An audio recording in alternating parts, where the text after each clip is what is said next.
music. But I think as time's passed, we've changed our style and developed our style. If you listen to our new album, Super, and compare it with our first album, Please, you'll see that they sound very, very different. And we're always influenced, to an extent, by current dance music and current electronic music. At the same time, we have our own inherent style. So you don't really care if they call you retro or not? Yes, I hate being called retro. Vintage. Vintage, but not retro. Okay. How about legendary? Legendary sounds great. Okay, the next question. The song Go West is arranged, the beginning sounds a bit Sovietish, the style of the music. So first the song meant leaving to San Francisco, which is very LGBT friendly city. So what is the meaning of the song for you? What's the idea behind the song? Is there an irony over the Soviet Union or not? This song was originally recorded by the Village People as a sort of gay anthem, where people in the 70s were moving to San Francisco, which was a big gay capital. By the time we recorded it, about 15 or 16 years later, it had taken on. It has an elegiac quality to the music, and people had an idea of the gay dream that at that point had been changed by the AIDS crisis, by AIDS and HIV. When we did it, we wanted to bring out the happy qualities and the sad qualities. The fact, though, that it sounded like the Soviet Union was like the Soviet national anthem, I believe, was a coincidence that we didn't even know at the time.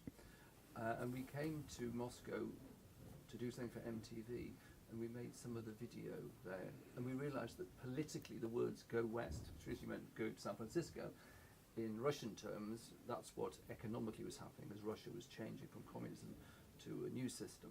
It was in effect going west. Yesterday the Grammy nominations were announced, and Super was not in the list, and somehow you still don't have a Grammy. Does it bother you, or do you really care about this now that you're at your legendary stage? It doesn't really bother us now. The Grammy Awards are for, David Bowie's never had a Grammy Award for a particular record. They gave him a lifetime achievement. Neil Young has never had a Grammy Award, I believe. So whereas, someone like Sting has had about 15. Not that I'm knocking Sting, but they like music that's sort of boring, musicianly and jazz influenced.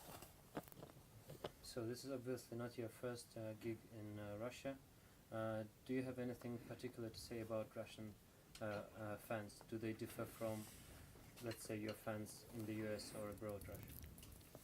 Well, we seem to have a very hard core of loyal fans. We've just been touring in Germany, the Netherlands, Denmark, and Russian fans were at quite a lot of those gigs, often in the front row, often with the Russian flag.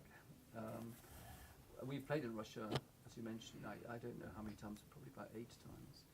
And we always like coming here, and we appreciate very much that we have a Russian fan base. And many years ago, because I know you like to watch the past as well, when we, in 1987, when It's a Sin came out, they had the first ever exchange visit of Soviet children to stay with British families in the UK. When they were asked who they wanted to come and see, who they would like to meet, they wanted to meet the Pet Shop Boys. And that was the first time we ever met Russian fans. And now that you're in Russia for the 9th time, what is your opinion of Russia as people, and what is your opinion of the cities that you visit in Russia? Well, we're only coming to Moscow on this visit. We've only ever been to Moscow and St. Petersburg. But one day we'd like to tour more cities and get a real feel for the country. But we haven't done that yet. And about the people, what can you say? I mean, what are the particular, let's say, features of Russian people?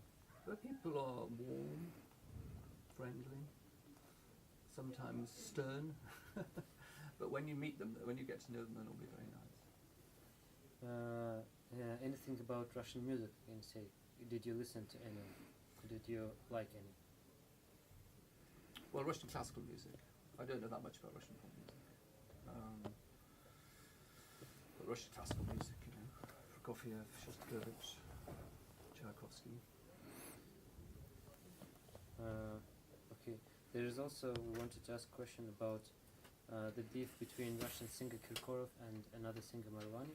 Do you know anything about it? Is it the question I should ask you? Don't know anything about it. I'm not going to ask that. Okay. Thank you. Mm. Okay. Спасибо. Keep.